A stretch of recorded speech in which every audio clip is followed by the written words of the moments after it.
আসসালামু আলাইকুম। Civil engineering practical information থেকে সবাইকে স্বাগতম।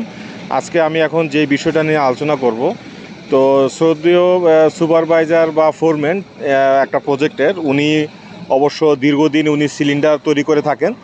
তো আমার সামনে কিছু ত্রুটি মনে হয়েছে, তা এই কারণে আজকে এই ভিডিওটা তৈরি করা। আজকে যে মেসেজটা দিব, আসলে সিলিন্ডার সাইড থেকে তৈরি করার সময় কিছু বিষয় আছে, এগুলো খুবই লক্ষণীয়, মানে সেগুলো অবশ্যই তৎপর না হলে আমাদের উপযুক্ত রিডিংটা আসবে না।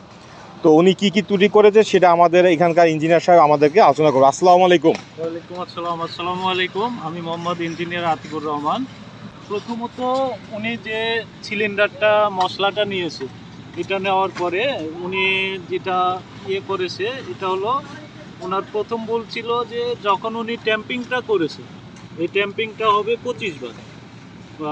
এরপরে সে 25 বার ট্যাম্পিং করার পরে আমার হচ্ছে এটাতে রাবার হ্যামার দিয়ে সুন্দর মতো চারপাশে বাড়ি দিতে হবে 25 বার। এরপরে সেকেন্ড স্টেপ যাবে, তারপরে থার্ড স্টেপ, এমনি 25 বার করে প্রত্যেকটা গুঁতা দিয়ে করতে হবে, সুন্দর করে সিলিন্ডারটা নিতে হবে। দ্বিতীয়ত উনি যে এই যে সারফেসটা করছে, এই সারফেসটার মধ্যে ওনার উচিত ছিল, এটা যখন করেছে এটা হয় গ্লাস অথবা আমাদের স্টিল যে ফ্ল্যাট ফুর্নিটা পাওয়া যায়, এটা দিয়ে উনি লেভেল করে রাখতে পারতেন।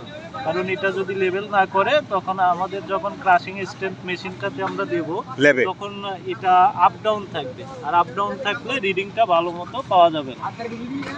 আর একটা বিষয় সেটা হলো, এই যে আমরা যে সিলিন্ডারটা উনি নিয়েছে, উনি এক জায়গায় থেকে নিয়ে আরেক জায়গায় নিয়ে আসছে। তো কনক্রিটকে কোনো সময় ডিস্টার্ব করা যাবে না, নন ডিস্টার্বে রাখতে হবে। এটা হলো আরেকটা মেসেজ।